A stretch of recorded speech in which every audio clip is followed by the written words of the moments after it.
മറ്റേ ശരിക്കും റിയൽ ലൈഫിലും ഭാര്യ ഭർത്താവാണല്ലോ സിനിമയിൽ അഭിനയിച്ചപ്പോൾ എങ്ങനെ ഉണ്ടായിരുന്നു?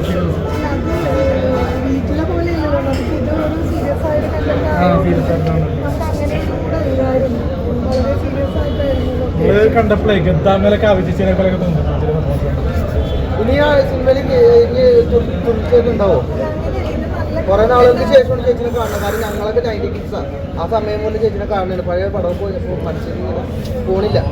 ഇപ്പൊ കുറെ നാളുകൾക്ക് ശേഷം ചേച്ചിനെ ഇപ്പൊ കണ്ടപ്പോൾ ഭയങ്കര സന്തോഷമായി. ഇനിയും ചേച്ചിനെ ഇതിന് കാണാൻ പറ്റുമോ? ചേച്ചി ഉണ്ടാവും.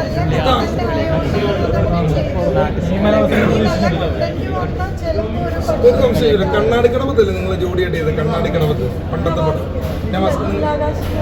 നീലാകാശം തന്നെയാണ് ജോഡിയായിട്ട് അഭിനയിച്ചില്ല. മുരളിച്ചേട്ടൻ ഉണ്ടായിരുന്ന പടം. ആ അത് നല്ലൊരു പാട്ടൊക്കെ ഉണ്ടായിരുന്നല്ലേ? അപ്പൊ റീലൊക്കെ ആയിട്ട് ചെയ്യുന്നുണ്ടല്ലോ അല്ലേ? അതിന് ശേഷമല്ലേ എന്നാലും ഗംഭീര നിയാസോടെ ഡയറക്ടർ വേറെ ലെവലാണ്. ഡയറക്ഷൻ 2025 ന്യൂ ജനറേഷൻ ടൈമായിട്ടും ഇങ്ങനെ മതപരമായിട്ട് ഭയങ്കര അല്ലേ? അത് ഈ പടത്തിന്റെ ഉൾക്കൊള്ളിച്ച് കാണിച്ചിട്ടുണ്ട്. ഉമ്മയായിട്ട് അഭിനയിച്ച ആളൊക്കെ ഗംഭീരമായിട്ട് ചെയ്യുന്നുണ്ട്. ഉമ്മയായിട്ട് അഭിനയിച്ചില്ലേ? ഉമ്മയായിട്ട് അഭിനയിച്ചത് ആർട്ടിസ്റ്റ് എന്റെ പേര് നല്ല നല്ല ആർട്ടിസ്റ്റാണ്. കുഞ്ഞുങ്ങളുള്ള ജനിക്കാത്ത ആൾക്കാരോട് ഡോക്ടറാണത്. സമയമല്ല അല്ല ഇതിൽ പറയുന്ന സംഭവമാണല്ലോ. കുഞ്ഞുങ്ങൾ ജനിക്കാത്തപ്പോൾ മറ്റേ അമ്മയമ്മ പ്രശ്നം ഉണ്ടാക്കുന്ന സമയത്ത് അങ്ങനെയൊന്നും വിചാരിക്കേണ്ട കാര്യമില്ല. കാര്യം ദൈവത്തോടെ ഏറ്റവും അടുത്ത് നിൽക്കുന്നത് അവരായിരിക്കാം. കാര്യം എന്താ വെച്ചാൽ നമ്മൾ മക്കളുള്ളവർക്ക് കുട്ടികളുണ്ട്. പക്ഷേ ഏറ്റവും അടുത്ത് ദൈവത്തോടെ ഏറ്റവും അടുത്ത് നിൽക്കുന്നത് കുട്ടികളില്ലാത്തവരായിരിക്കും.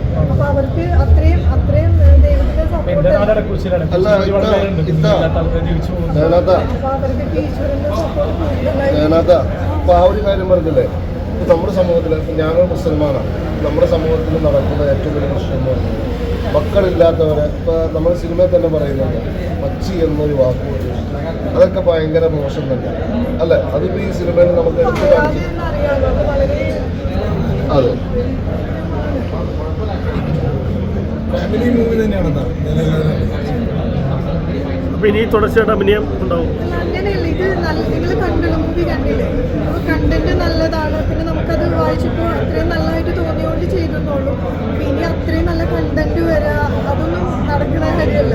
അപ്പം എന്നാൽ ചിലപ്പോൾ ഒരു പക്ഷേ ഞാൻ എൻ്റെ കുഞ്ഞുങ്ങളെ ഇട്ടിട്ടാണ് പെർഫോം ചെയ്യാൻ പോയത്. അപ്പം എനിക്ക് അവരൊരു വീക്ക്നെസ്സാണ്. അവരെ വിട്ടിട്ട് പോകാൻ എനിക്ക് പറ്റില്ല.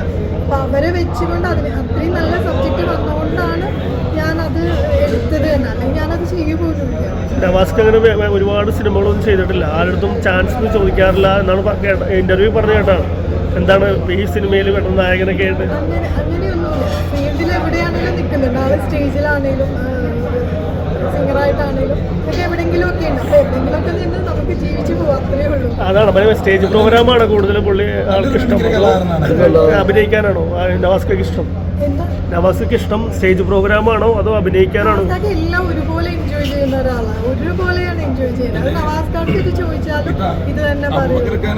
ഓർക്കുവാണ്. കാരണം വെച്ചാൽ വാത്സല്യം, ലക്ഷ്മാചാര്യ സിനിമകള് പിന്നെ ആ കാലഘട്ടത്തിൽ ഞാൻ കണ്ടിട്ടില്ല. വിജയം ഞാൻ നേരിട്ട് കണ്ടിട്ടില്ല. ഓക്കെ, സന്തോഷം. നന്ദി. നല്ല സിനിമ എല്ലാവരും വന്ന് കാണുക. നല്ല സിനിമ, നല്ല ഡയറക്ഷൻ. കലാപ നമസ്കാരം രംഗത്ത് തിരിച്ചു വരണം. അങ്ങനെ ഇമോഷണൽ ഫാമിലി കൈ കൊടുക്കില്ല.